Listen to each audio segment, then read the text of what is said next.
So there's no denying that 2008, and it's so young, isn't it, has been quite a rough year for the markets. 11% down in just the past 5 trading days, with the S&P 500 down 5.3% in the past 5 days. It's been the worst start to a year ever. All major markets in correction mode, meaning they're down more than 10% from the recent highs.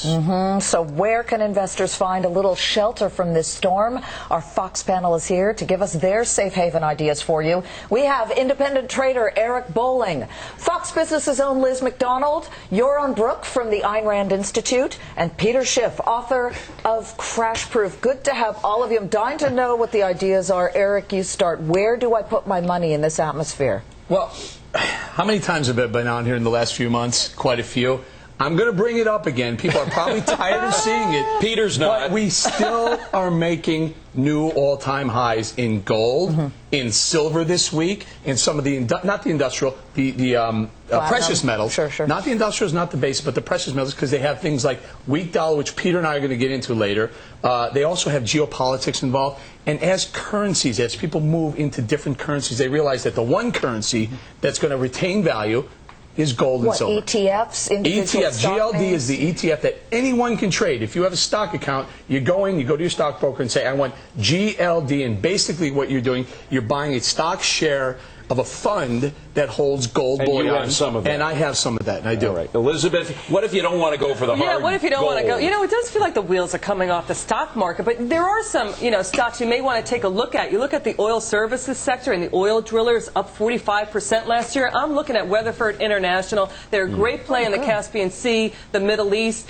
A lot of insider buying at the company as well. This is a play on oil, of course. Oil, it moves up and down. The stock prices in this sector tend to move in tandem with oil prices. But hey, this company is going like gangbusters. I've been looking. It's also cheap. It's trades at 22, 23 times earnings. I mean, it takes $23 to buy a bucket. By the way, you got an oil trader right next to you. Is that a good pick? Not only it's a great pick because a lot of these oil service stocks are booked years in advance. So they're no matter what happens to the price of oil going forward, they're booked 2 years down the road. They're going to have their business in line. Lizzie, explain insider buying and why that's significant to an average person out there watching. Right. In other words, directors and officers at the company think it's great, and they're putting their own skin in the game. And Eric is right. I mean, the inventory of what the jobs this company has in store, they have a backlog of work, and so that's what I like. It's putting the floor under the revenues. And yes, the insiders there are liking the stock enough. They made a ton of money buying this stock last year. I think it's still going to perform pretty well. We'll on a talk about somebody basis. who puts their own skin in the game.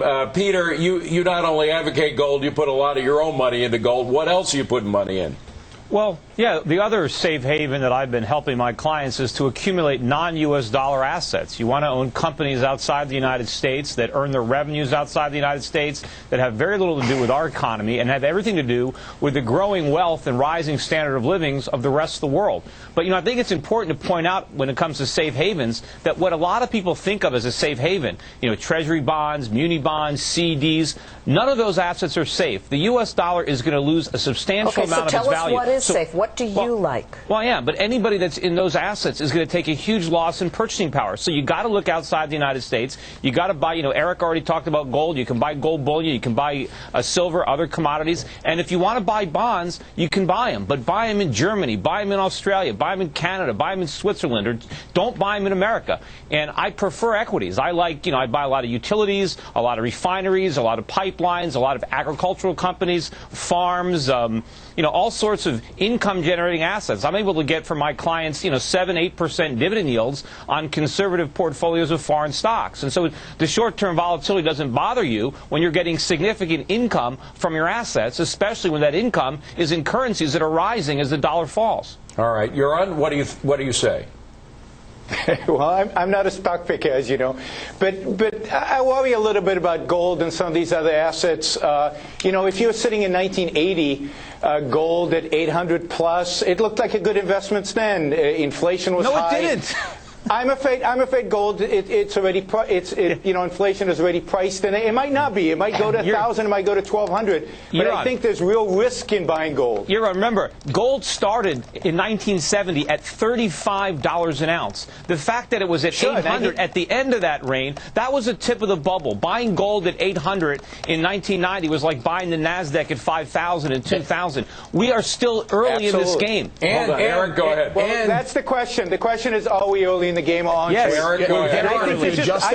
If you adjust that $850 price for inflation, as you know, it's somewhere around $2,100 or $2,200. Gold will per get ounce. there. It can still go a lot higher. Sure, it might go to $5,000 or $10,000, in which case it would be expensive, just like it was in 1980. Don't wait for that. Don't wait for the peak of a bubble. Buy it now. I mean, it's not the rock bottom, but we're closer to the bottom than the top.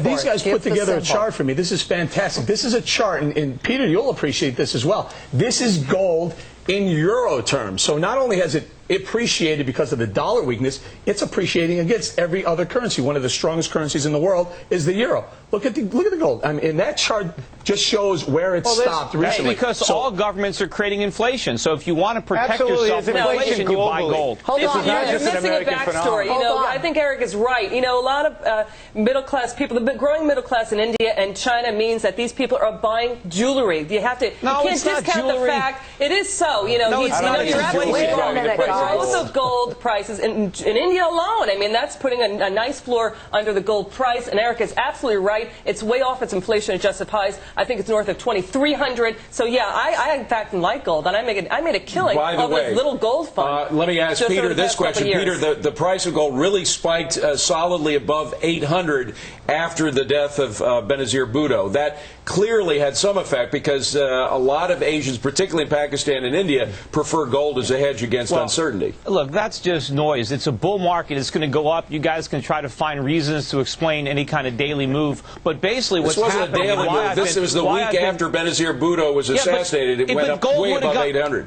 Gold would have gone up even if he wasn't assassinated. You're preaching to the choir, Peter. I mean, Liz agrees and Eric agrees, certainly. What I'm saying is it spiked last night when Hillary won the primary. She made a speech on telling you, if you watch the gold chart while she was speaking, this morning. What difference does it make? The reason gold is going up is because people are losing confidence in the alternatives, which are paper currencies. Peter, you get the last word. Now, what if you're a more passive investor? What should you do then? What should you worry about in this market turmoil when it comes to your 401k? We'll tell you if it's time to tinker or sit tight. So as the election year heats up, we're going to hear a lot of ideas about health care in our country. One of our Fox panelists says almost all candidates, Republican and Democrat, are on the wrong side of the issue. In the latest issue of Forbes magazine, Yoron Brook of the Ayn Rand Institute, frequent guest here, writes that the real problem is Americans have come to view health care as a fundamental right. He says it's not. He joins us now to explain that view and debate it with the rest of our panel, along with Nicole Ridgway of smartmoney.com. She's a senior editor. All right, Yoron, we'll take you on here. What do you mean that it is not a fundamental right? Well, I don't think you can have a right to a good or product or service that somebody else provides. If that were true, then that would make the provider, in a sense, your slave, right? I mean, I have a right to health care. Give it to me. I have a right to food. Give it to me. I have a right to housing. Give it to me. You don't have a right to demand that somebody else give you stuff. Rights, the right to life, liberty, and the pursuit of happiness are freedoms. What they mean is you have a right to go out there and pursue life to the best of your ability. You have a right to make a living and go and negotiate with a doctor or hospital to get the best treatments that you can. But you have to pay for it. Nobody else has an obligation to pay for your health care, for your food, for your housing. It's your responsibility to actually live, to actually pursue life, liberty, and happiness. Yeah, but Liz, you know, there are constitutional rights, which are one thing, and then there's something sort of in that hazy world called entitlements. Yes, that's and in 1965, we had the beginning of Medicaid and Medicare, where health, or at least a portion of our health costs, were considered an entitlement that the government would take care of. I hear what you're saying. You know, yes, and at that time, you also have Blue Cross Blue Shield who came in to power because they basically shoved off the uninsured onto the government, meaning Medicare, right? And that's how Blue Cross started making their money. But you know, when I hear these arguments, I want to invoke my right to be protected from cruel and unusual punishment with the tortured logic. Look, the government has a right not only to tax us to death and beyond, but now we also have the right to carry concealed Uzis. The government, local governments also have the right to seize property for economic projects. I'm saying, what are our priorities here? Why don't we have health care coverage for sick kids if they need an X-ray to get a tumor, diagnosed? So you're saying it is a right. Health care is a right. No, you're talking about a right means the legitimate. I just want to make sure I understand where you stand on the issue. I'm going to say the right. You're talking about rights means the legitimate power of government to do what? I say expand that state health insurance, a Schiff program. $40 billion over 10 years is a drop in the bucket compared to the annual report spending and the rat holes we've thrown money down in Iraq. I say no. I have no problem with expanding money for that. Eric, what do you think? Is it a right, a fundamental right of everybody out there watching right now to have universal health care provided by the government? Liz, I've read countless articles on this. I rack my brain to figure out where I am on this, and I can't figure it out. You have a right to make money on it, which this is all I can do. I can bring you some stock tickers that I think no matter who wins this election, you will profit from. I can't tell you, do I think universal health care is a right or it's not. I don't know. I think it's too expensive. There are things like litigation that's going to continuously drive costs up.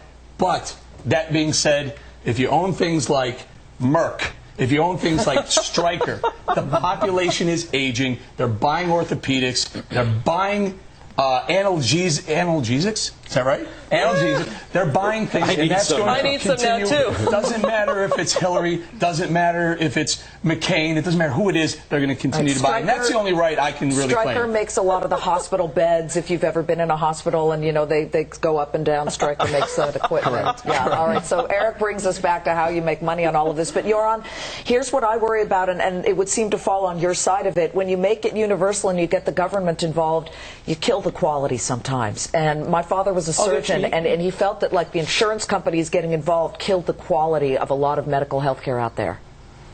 Well, there's no question. And the reason you're killing the quality is what you're doing is violating the rights for doctors in order to establish the universal health care.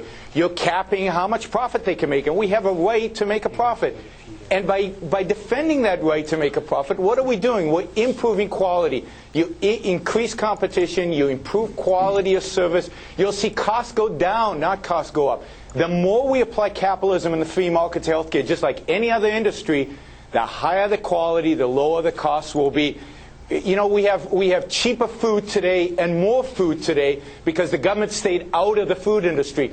The more the government gets into the food industry, the higher the cost of food. And the lower the quality well, is and going also, to be. Peter Schiff, the more the government gets involved in things, the more corruption we have, the more inefficiency we have. The Medicare program is $300 billion. Well, about $50 billion a year is either wasted or fraudulently charged in Medicare. So you got to expect a lot of that if you want to expand that to $2.2 trillion. Yeah, you always have underestimated by a big excuse shot. me. All right, Peter, go ahead. Yoran is 100% correct. You know, whenever the government gets involved, you're going to have this. Look at the cost of making a phone call. Look at how much that has gone down over the years. Compare that with the cost of mailing a letter.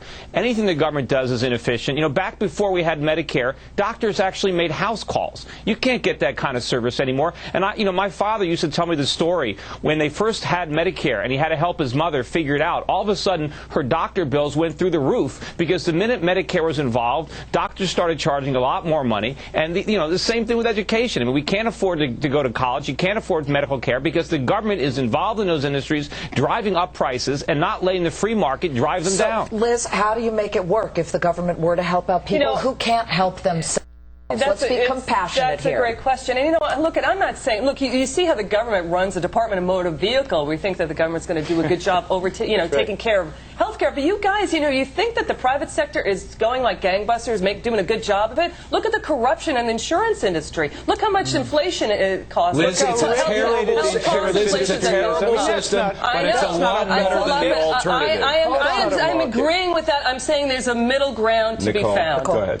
There is a middle ground that needs to be found. I mean, if you go to a fully free market system, you're going to end up having sort of like the McDonald's of coverage for people who don't have a lot of money to pay for it. And then what about the elderly? How are they going to be able to pay for it? We had a great health care system before we had Medicare. Yeah, but the elderly get poorer, Peter. And the way you deal with that was charity. Excuse me? You deal with the people who can't afford it with charity. You don't deal it by forcing some people to pay for the health care for others. It's not the role of government. Gang, we got to wrap it up at that. Way. We'll be right back. Stay tuned. Very much. Well, would the president's stimulus plan work, or should the government get out of the way and let the markets work themselves out? Let's go back to our Fox panel to debate it.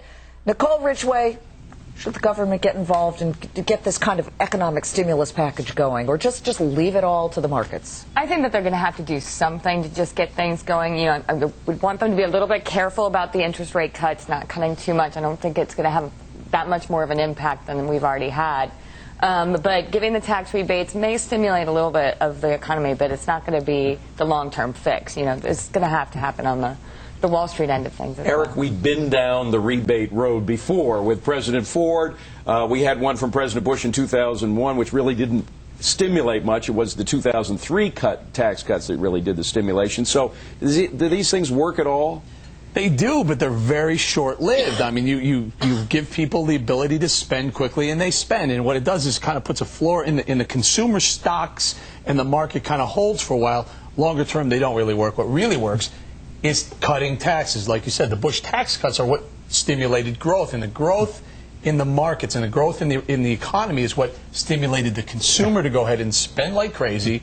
And that's really what propped the markets up. And I think cutting taxes makes a lot more sense than sending someone a $500 check. But it's better than nothing. Peter Schiff, does a $300 to $500 tax credit or a check coming from, hey, listen, it's not just President Bush. Barack Obama has some ideas along this line. Look, does that work? What works? No, these are terrible ideas. They will make the situation worse. We got into this problem because consumers spent too much money. We don't need to give them more money to spend, especially when the government has to print it. Remember, if they cut taxes now or give rebates, where's the money going to come from? Alan Greenspan, Ben Bernanke is going to have to print it. He's going to have to buy up all these new government bonds because the government will be collecting less in tax revenues, or maybe we'll spend more on programs. It creates more inflation. It puts more downward pressure on the dollar. Oil prices go up higher. Food prices go up higher. And eventually, it's going to accelerate the bursting of the bond market bubble. And then you're going to see a big spike up in interest rates, which will really be the final nail in the coffin. Peter, people spend not on what's in their pocket. They spend on what they think they're going to be, whether or not they think they're going to be employed, and whether or not they think the future looks bright.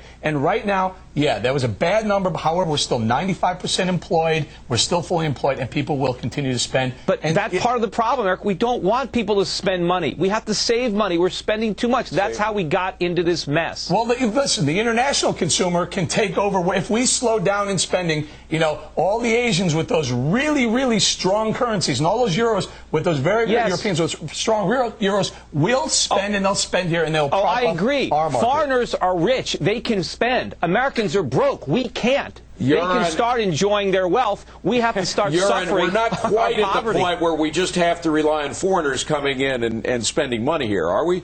Well, that's not going to hold on, Joran, go ahead. I think the government can stimulate the economy, but not in this way. What the government needs to do is repeal Sarbanes-Oxley. What the government needs to do is cut government spending dramatically so they're not printing as much money. They need to do away, reduce the national debt, start paying back bondholders. So the government can do a lot of things to really stimulate, but in real terms, long-term terms, writing a check for $500 is a joke. It'll make things worse. I agree with Peter. But there are things the government can do. That is, there are ways that it can actively remove itself from the markets and let the market take care of this. And get out of violating our rights by massively redistributing all this wealth. It's interesting. The things that the government can do is to stop doing all the negative things it's already doing. It needs to remove itself from the equation. The government is an impediment to economic growth. The more they spend, the more they screw up the economy. Yesterday, Peter, I said it was, the Fed cutting rates. Sometimes some people perceive it to be just spreading pancake makeup over an ugly face. But the fact is that pancake makeup comes off. And we've got a situation, Eric, where the Fed keeps jumping in to prop up. Now, if they don't, perhaps we'd revert to what we had back in the 20s, and that would be depressions versus recessions. 100% right, Liz. That's what the Fed is here to do, is to monitor monetary policy. And when the economy needs more stimulus, they provide that in the form of more cash. And when it doesn't, more inflation. Let's remember the depression was caused by the inflation is Fed. not an issue right here. You're going to talk about food inflation, but that's that's based on the ethanol driving corn prices up. If you take that There is out, no such you don't thing have as food inflation. inflation. It's inflation. It's expanding the money supply. Sure, That's why prices rise. It's inflation, and we're in a unique economic situation today where we've got both real inflation and we're heading towards a recession. This is stagflation. And the normal ways in which to deal with this, by cutting interest rates, will just feed inflation. By sending checks is just going to feed inflation. The government at some point has to come to the realization, we the people have to come to the realization the government cannot continue to spend money by borrowing and taxing us, continue to spend like crazy, and we won't suffer the consequences how of that. is that going to happen? Hold on a second, gang. We had a Republican president and a Republican Congress who were unwilling to cut back on spending. In fact, quite the contrary. There was more increase in spending with a Republican Congress than with a Democratic one. Go ahead. That's Nicole. why it's going to get worse. Hold on, Nicole. Go ahead. I think that we have, I think we have acknowledgement on both sides of the fence right now that something needs to be done. But with this stimulus package that Bush is proposing, first of all, we're not going to really hear it till the end of January. We're already, if we continue at this pace, we're going to be in a recession if we have another quarter like we did last quarter. So no real instantaneous fix is going to happen. I think it's going to get bogged down in the legislative process, and the government is going to have a very hard time getting anything passed. Let me just make a point here. The Dow has turned around significantly, and there are a couple of names I just wanted to quickly point out that are doing quite well. We've got Intel up 2.25%. IBM is up. We also have Hewlett-Packard looking good here, up about almost 3%. And I'm just trying to look for leaders here. Merck is also better, and Coca-Cola. So we've got international names, Liz. International companies names that do a lot of footprint. business outside the U.S. Peter's right in that respect. But that doesn't mean, guys, that that's the only way to make money, or that's what's going to save the market. What's going to happen is the international consumer is going to come here and stimulate the world consumer and put a floor on this. These are buying opportunities if you're a stock investor. It's important. What foreigners are going to start consuming is not our products, because we don't make them. They're going to consume their own products, and they're going to stop sending them over here. Coca-Cola is our product. Hewlett-Packard is our product. Dell is our product. These are our products. We're just selling it to them over there. Go ahead, you're on. Yeah, but you have to remember, that the way foreigners have money, the way foreigners have been creating wealth, is by selling goods to us. The way the Chinese have created wealth is by producing goods that they sell to us. If we're in a recession, we stop buying Chinese goods, they're going to have less wealth. They're going to have less money to spend internally. The Chinese they're not getting wealthy because they sold their goods to us. They're getting wealthy because they produced those goods in the first place. The fact that we're consuming them hurts them. They will be able to consume them themselves. By the way, it's important to mention, Nicole, that buying stuff overseas where you have value-added taxes of 40% in a place like England in order to pay for their socialized medicine is very hard to do, and that's one of the reasons why people come here to buy things, because they don't have to spend as much in taxes buying stuff here. Right, I mean, it's not all the dollar, guys. It isn't all the dollar, and it isn't also, yes, there's the tax issue. There's also the fact that we have some better products here. But, one of the things that Yaron just said about, us spending money overseas, I mean, isn't that exactly sort of the rationale of giving people this $500 rebate to stimulate spending? Listen, I'm seeing deals at the airlines. They're begging Americans to go to London because nobody from America is going there. But Americans are broke. Yeah, okay. Well, it's not Americans are broke. It costs so much to do business over there and buy anything. Gang, we thank you. We got to take a short break. Stay tuned.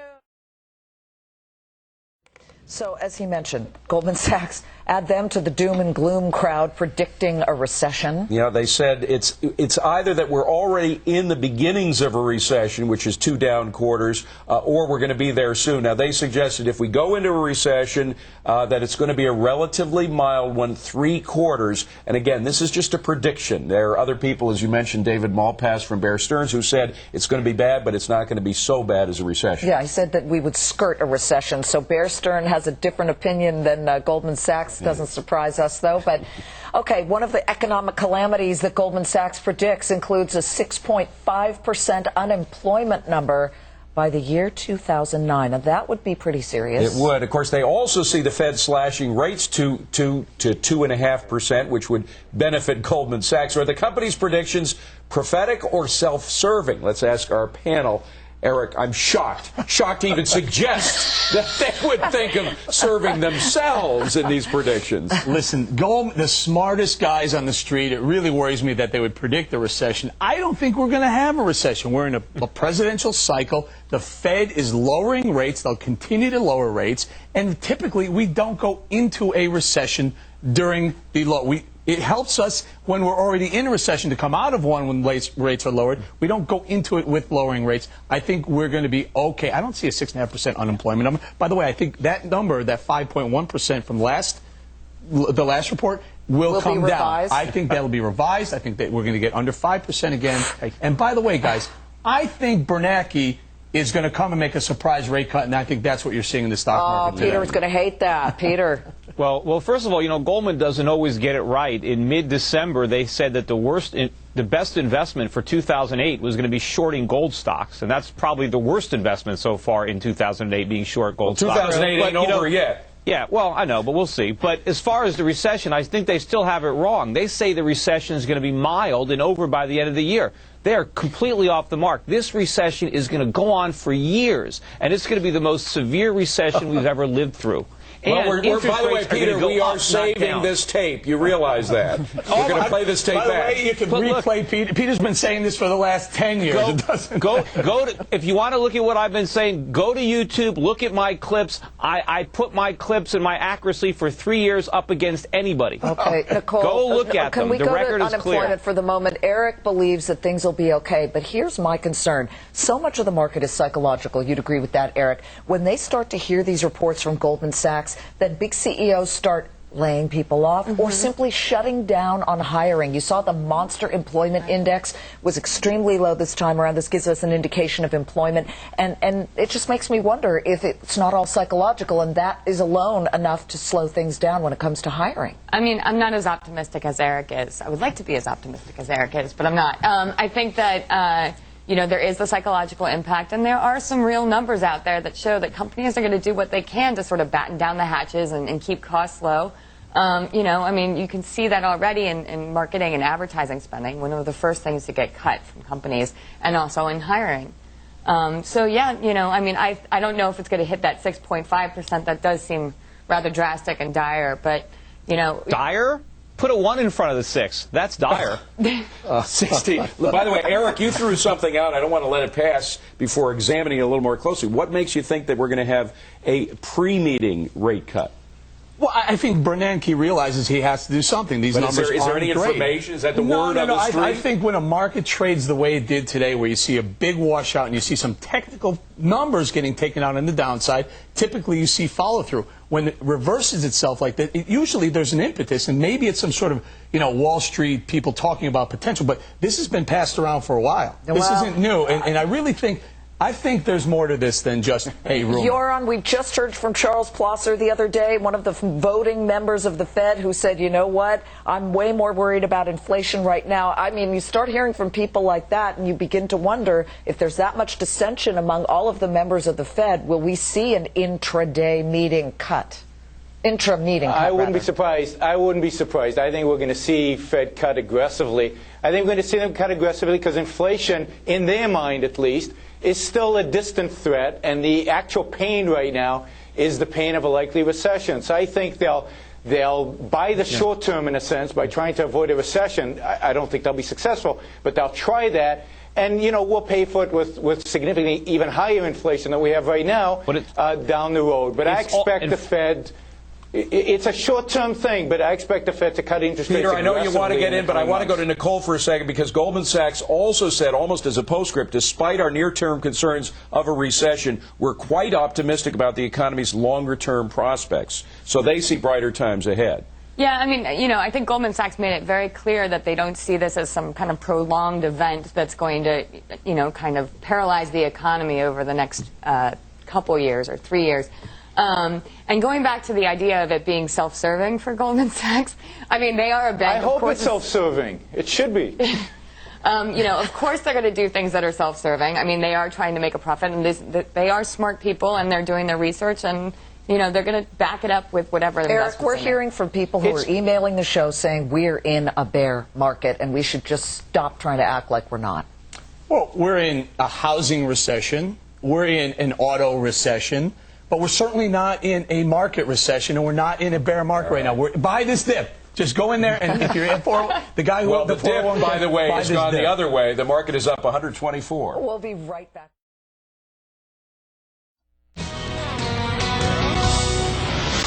It's an exciting day. We're just minutes away from the close of the trading bell. It's been up. It's been down. Right now, the Dow Jones Industrial Average is up about 100 points. The NASDAQ is up 23 points. Percentage-wise, that's an even bigger jump. You know what I would love? I would love if we had one of the horse racing guys who call it, and down the stretch they go. I mean, this has been that kind of day where we were down double digits and now we're up triple digits. And this has seen us through an intraday trading low of the day that we broke through, that was set back on August 16th. And then the market turned higher once we broke through that level. So what can we take away from today's activity? Let's throw that back to our panel. I'm going to go to Nicole first because, Nicole, you've been relatively calm about this market, taking the easy side that, yes, we could go into a recession, but if so, it's not going to be a terribly deep and dirty one. Well, I think my rationale is always that people are in for the long haul anyway. So, you know, if you want to buy on some dips, as Eric said earlier, and get in cheap, that's great, as long as you have the idea that you're going to hang on to these things. Is that what's happening today, though, when we saw that down and then suddenly activity and the market going up, people were buying in the dips? I imagine that that's definitely part of what's happening here. I think also a lot of conflicting reports. You know, you have the recession reports, and then you have earnings to think about, and there's a lot on the plate right now. Peter, we've seen a market that's been very volatile today. How do you play volatility? Well, remember, this is a bear market. That's why you don't want to call it a correction, because a correction assumes that we're still in a bull market. So the corrections in this market are going to take the form of rallies. So whenever the market rallies, let's say it gaps up tomorrow to follow through with today's up move, instead of being exciting about it, people should take advantage of that gift to sell into it. The market is going a lot lower. And people have to understand that so they know what to do. I mean, you say, well, people are in it for the long term. You can lose a lot of money in a bear market being in it for the long term, especially if you take into account inflation.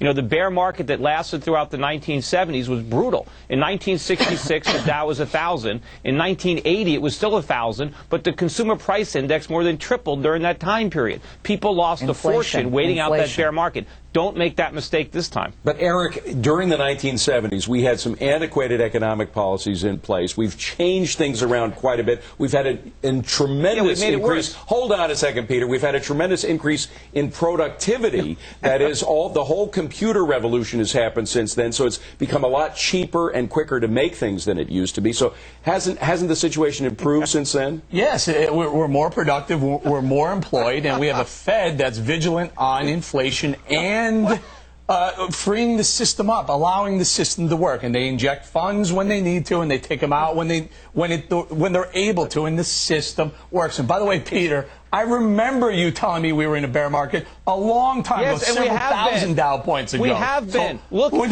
Price the Dow in any other currency, price it in gold. This is a bear market. You've got to figure that out. You know, the difference between the 1970s is now, hold on, in the 1970s, we had a trade surplus. We did make things back then. We had a much better economy back then. Okay. We had a better economy in the 70s when we had inflation now. in double digits and interest rates up close to 20? Yeah, we have inflation at that level right now. We're just not reporting it accurately. Okay, hold on. If we had the 1970 CPI, you'd see it. You're on. Can you make some comments here? Do you agree? Well, what you're seeing here is the fact that there's enormous uncertainty about where this market is heading. There's enormous uncertainty in the markets about inflation. There's uncertainty about whether we're heading towards a recession or not. You know, whether we agree with Peter, it's what the market right now is expressing the fact that they don't know what's going on. And what you're going to see is continued volatility. You're going to see intraday movements like this frequently into the future, and you're going to see big movements down and up until there's more information, until it either settles in the doomsday scenario that Peter has, or it turns out to be something milder. Until we have more information, you're going to see a lot more volatility. By the way, Peter, if you want to go back to the 70s, I understand Jimmy Carter is still interested in the job of the presidency. Maybe we could get him back in to run again. Look, since 1999, well, we might get a look-alike. Since 1999, the Dow has lost 65% of its value priced in gold. Peter, that is a huge bear market. One quick thing. What's the best time to buy stocks historically? Right now. I will be buying Right stocks when the now. Dow Jones, when I can buy the Dow Jones for 1 ounce of gold. Okay, that's hold when they're on. going to I be want to cheap. go to Tracy. She's on the floor of the New York Stock Exchange. And Tracy, we've had a lot of movement here today. It was actually a fun day down here. I don't think the traders will agree with me, but I thought it was pretty fun because there was news on top of news. Want you to note, though, that the market turned around right about the time that Warren Buffett said that he would be interested in buying the insurers, and that's kind of when this whole uptick started again. Now, MBIA reacted a little, AMVAC reacted a little. It wasn't enough to carry those stocks out, but it certainly helped some of the other financials, which are now up. JP Morgan, Citi, those guys are in the green now. So there's something about the fact that the Oracle of Omaha speaks, market reacts. Basically, this means the market is looking for guidance here. It's looking for someone to say, we're done. You know, we talked earlier with Jeff Frankel about the fact that people are selling their mutual funds. Unfortunately, the average Joe is selling a little late, which is not surprising. This happens all the time. But maybe the fact that the average Joe is now selling is a sign that maybe we are almost out of this. And call it what you will, bear market, recession, whatever. This market is just a lot of little stories, and Tracy, you can find pockets somewhere. We want to get the closing bell, so we got to say goodbye, but we'll be right back for that closing bell. It's just around the corner. Stay tuned.